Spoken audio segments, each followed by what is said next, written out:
안녕하세요. 비코노미 신윤수. 노치입니다. 얼마 전 전 세계 중앙은행의 중앙은행인 국제결제은행 산하 바젤은행감독위원회에서는 은행의 가상자산 익스포저에 관련하여 아주 중요한 규제안을 내어놓았습니다. 은행들이 앞으로 가상자산을 투자하거나 혹은 가상자산을 보유할 때 지켜야 하는 것들을 적어놓은 일종의 가이드라인을 발표한 건데요. 전문적인 내용이 많아서 다소 딱딱하고 어렵게 느껴질 수 있는 이번 규제안을 비코노미에서는 샅샅이 한번 파헤쳐볼 예정입니다. 또 어떤 가상자산에 그래서 얼마나 금액이 들어올까에 대해서도 한번 알아볼 건데요. 저 연수님과 함께 해보겠습니다.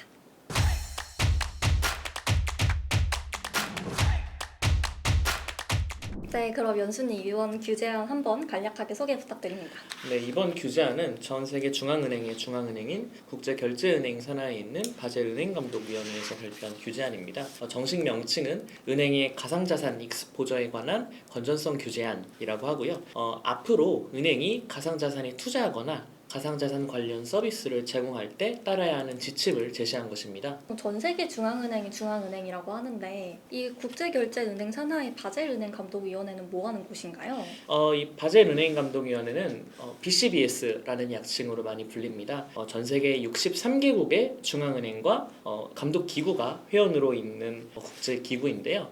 쉽게 설명을 드리면 전 세계 은행들이 지켜야 하는 은행 규제 중에 바젤3라고 있습니다. 이 바젤3를 각 국가들이 잘 도입하고 있나 혹은 이를 잘 지키고 있나를 감독하는 역할을 하는데요. 사실 이번 규제안도 그런 역할의 일환입니다. 감독기관 입장에서 은행들에게 은행들 너네가 건전성을 확보하면서도 안정적으로 가상자산에 투자하거나 서비스를 제공하기 위해서는 한 최소 이 정도 노력은 해야 돼 라고 지침을 제공한 것이 이번 가이드라인의 의미입니다. 그렇군요. 제목이 가상자산 익스포저에 관한 건전성 규제안인데 이게 언뜻 듣기로는 은행이 가상자산을 좀 매입하는 것과 관련이 있어 보이네요. 그래서 그동안 은행이 가상자산을 매입을 하고 있었던 걸까요? 사실 직접적으로 은행이 특히 글로벌 대형 은행이 가상자산을 직접 매입했다라고 단언드리기는 어려울 것 같습니다. 왜냐하면 우선 그동안은 이 법인이 대차대조표상의 가상자산을 반영하는 방법이 나라마다 다르거나 혹은 방법이 없었고요. 그 다음에 은행의 경우에는 본질적으로 가상자산의 내재 가치에 대한 어떤 의문부터 시작해서 본질적으로 가상자산에 대해서 원래 부정적인 시각을 가지고 있었습니다. 다만 이제 가상자산 시장이 엄청 커지고 무시할 수 없는 사이즈로 성장을 하니까 아무래도 관련 서비스를 제공하기 시작한 것이죠. 네, 그렇게 서비스를 제공하기 시작한 것이 2021년 정도부터니까 아직은 사실 얼마 되지 않은 것입니다. 그래서 우선은 그 재무제표상에 반영할 방법이 없고 그리고 아직 가상자산에 관심이 생긴 것이 얼마 되지 않다 보니까 물론 예외는 있을 수 있겠지만 은행이 가상자산을 그동안 매입해왔다라고 단언드리기는 어려울 것 같습니다. 은행들 같은 경우에는 그래서 특히 가상자산 관련 기술을 개발하는 스타트업에 투자를 하거나 고객들에게 가상자산에 관련된 서비스를 제공하는 형태로 그동안 가상자산 관련 활동을 전개해왔던 것으로 파악됩니다. 그렇군요.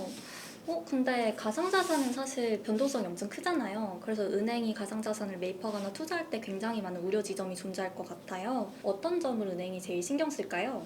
사실 이번 규제안 같은 경우에는 2025년부터 시행이 됩니다. 그래서 저희 연구소의 예측에 따르면 장기적으로는 전 세계의 은행 관련 가상자산 규제의 어떤 표준이 될 가능성이 크다고 보고 있어요. 그래서 은행은 우선 일단 단기적으로나 장기적으로나 이번 규제안을 잘 지키면서도 수익을 추구할 수 있는 방향으로 가상자산 관련 사업을 추진할 가능성이 높은데요. 네, 그럼 어떤 가상자산을 중심으로 투자를 집행하거나 혹은 서비스를 제공할까를 예측하기 위해서는 이번 규제안의 내용을 좀 살펴볼 필요가 있습니다. 결론부터 말씀드리면 우리 구독자분들께서 관심이 있어 하는 현재 가상자산 거래소에서 거래되고 있는 가상자산 중에서는 이 비트코인과 이더리움 등의 자산이 포함될 것으로 추정되는 그룹 2A 가상자산 유형에 집중할 가능성이 높습니다. 그룹 2A요? 한번 더 자세하게 설명해 주실 수 있나요? 네, 우선 규제안을 조금 살펴보고 들어가야 되는데요.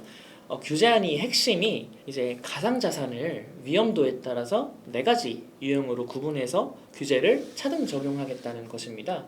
그래서 이 가상자산을 유형별로 구분을 해놨는데 그 유형이 어떻게 되냐 하면 크게 저위험 자산인 그룹 1 그리고 고위험 자산인 그룹 2로 구분되고요. 이 각 그룹 내에서 다시 A 유형과 B 유형으로 나뉘어서 총 그룹마다 두 유형씩 있는 거니까 네 가지 유형으로 구분이 됩니다. 그러면 그룹 A와 B 유형에는 어떤 차이가 있는 건가요? A 유형과 B 유형은 각 그룹마다 다른데 어떤 것들이 예시로 들어갈 수 있을지를 설명드리는 게 좋을 것 같습니다. 우선 그룹 1 A 유형의 경우에는 이 채권이나 어떤 예금 같은 기존의 전통 자산을 토큰화한 가상자산이 포함됩니다. 네, 그룹 1 B에는 주로 엄격한 요건들을 충족한 스테이블 코인이 들어가고요. 이제 상대적으로 고위험 자산으로 분류된다고 말씀드린 그룹 2 같은 경우에는 2A에는 이제 제도권 내 거래소, 시카고 상품 거래소 같은 거래소에 파생 상품이 상장되어 있는 가상자산이 포함이 되고요. 그룹 2B의 경우에는 이제 파생 상품이 상장되어 있지 않은 나머지 가상자산들이 포함됩니다. 네, 근데 이제 흥미로운 것은 그 2A와 2B를 파생 상품의 여부로 나눠놨는데요. 근데 2A를 설명하려면 그 2B랑 어떻게 다른지를 좀 봐야 될 것 같아요. 우선 그룹 2B의 경우에는 은행이 사실상 이 가상자산에 투자할 유인이 거의 없도록 제도를 설계해 두었습니다. 이번 규제안을 살펴보면 그룹 2B의 경우에는 이 위험가중치 1250%라는 기준이 적용되는데요. 이게 무슨 말이냐면 그러니까 만약에 $100어치 그룹 2B를 사면 $100 이상 자본을 적립해야 된다는 겁니다. 더 다시 자세하게 말씀드리면 사실 이 그룹 2B에 투자하는 돈은 그냥 버리는 돈인 셈 쳐라 라고 말을 하고 있는 거예요. 가차 없네요. 그래서 찾아봤더니 실제로 1250%의 위험가중치를 가진 자산을 보유한 은행은 현재에도 없었습니다. 근데 이에 반해서 그룹 2A의 경우에는 언뜻 봐서는 그룹 2B랑 규제 수준이 유사한 것으로 보여요. 근데 이 차이가 아주 매우 큽니다. 그룹 2A는 해지를 인정하기 때문인데요. 그룹 2A의 경우에는 CME와 같은 기존 제도권 거래소에 상장된 파생 상품을 통해서 리스크를 회피한다면 이 회피한 이후의 양의 규제를 부과하게 됩니다. 다시 말씀을 드리면 만약에 그룹 2A와 그룹 2B를 동시에 $100를 샀다고 가정을 해볼게요. 네, 그러면 그룹 2A 같은 경우는 이 파생 상품을 통해서 리스크를 해지한다면 이 $100를 샀지만 사실상 $30에서 $40어치에만 규제가 부과가 됩니다. 이 반면에 그룹 2B 같은 경우에는 앞서 말씀드렸던 것처럼 이 $100어치 그대로의 규제가 부과되기 때문에 $100를 산다면 $100 이상의 자본을 축적해야 되는 결과가 나오게 됩니다.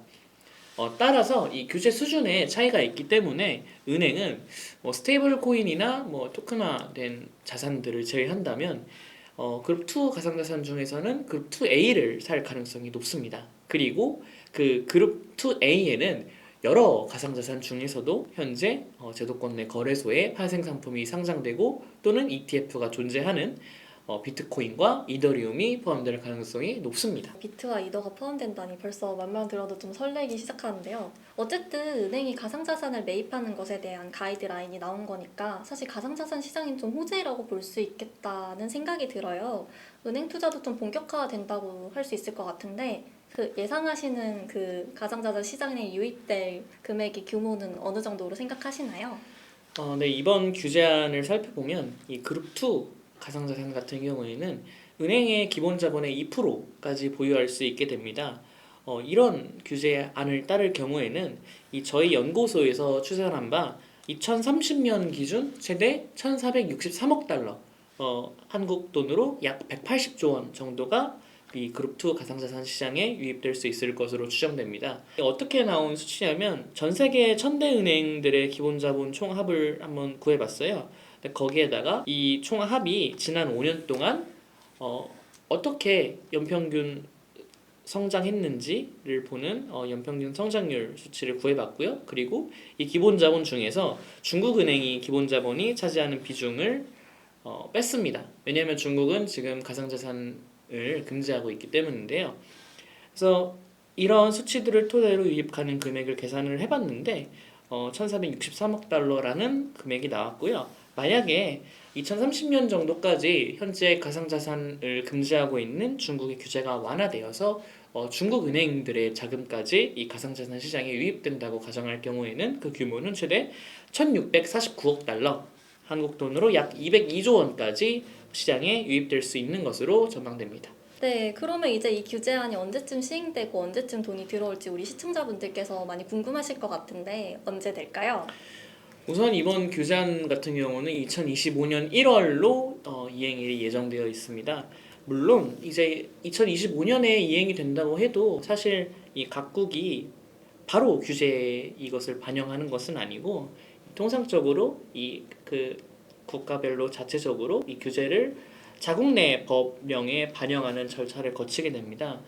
네, 지금 이제 도입되어 있는 바젤 3 같은 경우에도 2010년에 처음 이행이 됐어요. 그러다가 우리나라의 경우에는 2010년에 이행이 됐지만 2013년에야 처음으로 도입이 됐고요. 사실 유럽은 아직까지도 바젤 3를 완전 도입하지는 못했습니다. 그래서 좀 오랜 기간이 걸릴 것으로 예상되는데요.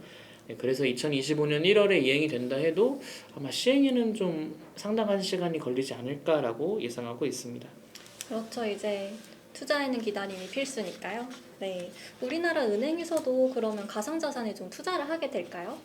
사실 지금 국내 은행 지주들도 좀 가상자산 거래소에 간접적으로 투자를 하고 있는 것으로 알고 있는데 그럼 앞으로 우리나라 은행 투자는 어떻게 될까요? 현재는 몇몇 증권사나 금융기관이 가상자산 거래소에 지분을 가지고 있는 것으로 파악이 됩니다. 간접적으로 투자를 하는 거죠. 다만 이 현재 우리나라 규제는 이 금융기관이 가상자산을 직접 보유하거나 매입하는 것을 금지하고 있습니다.